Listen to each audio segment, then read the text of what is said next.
ఆస్ట్రోచార్ట్ రాబోయే 25 సంవత్సరాల మీ పూర్తి 80 పేజీల జాతకం కేవలం 300 రూపాయలకే.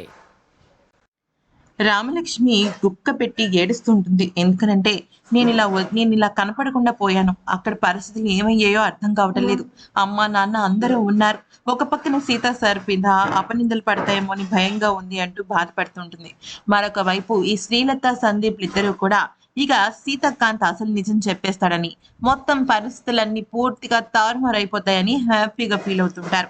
ఇక సీతాకాంత్ దగ్గరికి వాళ్ళ తాతగారు వస్తారనమాట. అయితే అప్పుడు ఏమంటాడంటే, నేను రామలక్ష్మి మెడలో తాళి కట్టలేకపోతున్నాను తాతయ్య. అలా అని పోనీ నిజం చెప్దామంటేనేమో గురువు గారు చెప్పనివ్వటం లేదు. ఏం చేయాలో నాకు అర్థం కావటం లేదు అంటూ మాట్లాడితే, ఈలోపు సీతాకాంత్ వాళ్ళ తాతయ్య ఏమంటాడంటే, నువ్వు గురూజీ గారిని గుడ్డిగా నమ్మాలిరా. ఎందుకంటే ఆయనకి భవిష్యత్తు తెలుసు. మీ నిర్ణయాలు మీరు తీసుకోవద్దు అంటూ మాట్లాడుతుంటే, మా సీతాకాంత్ మనసు మాత్రం ఒప్పుకోదు.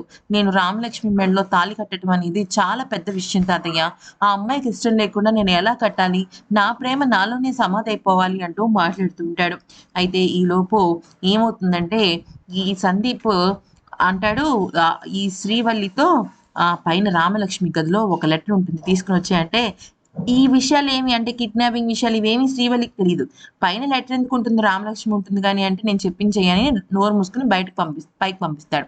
అయితే ఈ లోపు రామలక్ష్మి వాళ్ళ అమ్మ శ్రీవల్లి రామలక్ష్మి గదిలోకి వెళ్ళేసరికి రామలక్ష్మి కనిపించకపోయేసరికి ఇక కంగారు పడుతూ ఉంటారు.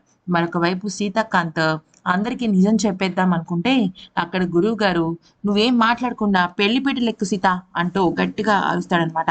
ఈలోపు శ్రీవల్లికి జరిగిందంతా చాలు, నేను ఇంక ఇక్కడ ఉండలేను, నా వల్ల కాదు, మీ అందరినీ ఇబ్బంది పెట్టడం నాకు ఇష్టం లేక నేను ఇంటి నుంచి వెళ్ళిపోతున్నాను అంటూ రామలక్ష్మి రాసిన లెటర్ ఏదైతే శ్రీలత రాసిందో అది శ్రీవల్లి పట్టుకొని అందరికీ చూపిస్తుంది. అప్పుడు ఆ సీతాకాంత్ షాక్ అయిపోతాడు. ఆ లెటర్ని పట్టుకుని ఇటు మాణిక్యం అటు శ్రీలత ఇద్దరు కూడా సీతాకాంత్ని నిలదీస్తారు. కానీ అక్కడున్న స్వామీజీకి మాత్రం ఆపద ముంచుకొస్తోందన్న విషయం తెలిసి ఏమీ మాట్లాడకుండా అలా ఉండిపోతాడు. ఈలోపు మాణిక్యం ఏమంటాడంటే, మీరిద్దరు నిజంగా పెళ్లి చేసుకోలేదా? లేకపోతే నా మీద ఉన్న కోపంతో నా బిడ్డని ఏమైనా చేద్దాం అనుకుంటున్నావా అంటూ సీతని నిలదీస్తాడు. సీత మాత్రం అటు శ్రీలత అడిగే ప్రశ్నలు, ఇటు మాణిక్యం వేసే నిందలను భరిస్తూ అలాగే ఓపికగా ఉంటాడనమాట. అయితే ఇప్పుడు నువ్వు నోరు విప్పి చెప్పాలి సీత అంటే, నేను చెప్తాను అనే లోపు ఏమవుతుంది అంటే ఒక ఊహించని మలుపు తిరుగుతుంది. అప్పుడే సీతాకాంత్కి ఒక ఫోన్ వస్తుందనమాట. అసలు జరిగింది ఏంటి అంటే, రామలక్ష్మి కంగారు పడుతున్న సమయంలో తన కాలి దగ్గర పడిపోయిన ఒక పాత ఫోన్ ఒకటి ఉంటుంది. అయితే ఆ ఫోన్ తీసుకుని సీతాకాంత్కి కాల్ చేస్తుంది. సీతా సార్ అంటూ మాట్లాడుతూ ఉంటుంది అనమాట. అయితే ఏమైంది రామలక్ష్మి అంటే, నన్ను ఇలాగా కిడ్నాప్ చేసేసాడు, ఎక్కడికో తీసుకెళ్ళిపోయాడంటే లొకేషన్ షేర్ చేయి అంటాడు.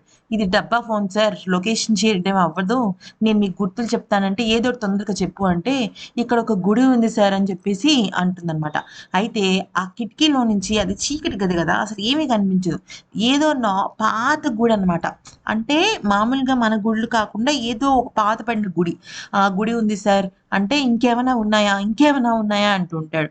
అయితే ఇక సీతాకాంత్ ఏమంటాడంటే, రామలక్ష్మి నీకు ఒక విషయం చెప్తాను, నీకేమైనా శబ్దాలు వినిపిస్తున్నాయా, ఏదైనా ఒక చిన్న క్లూ చెప్పు అంటే, ఏదో రైల్వే ట్రాక్ ఉన్నట్టు కనిపిస్తుంది సార్, నాకు అది వినిపిస్తుంది అనగానే ఇక సరే రామలక్ష్మి అని అంటాడు. ఈలో ఫోన్ కట్టయిపోతుంది.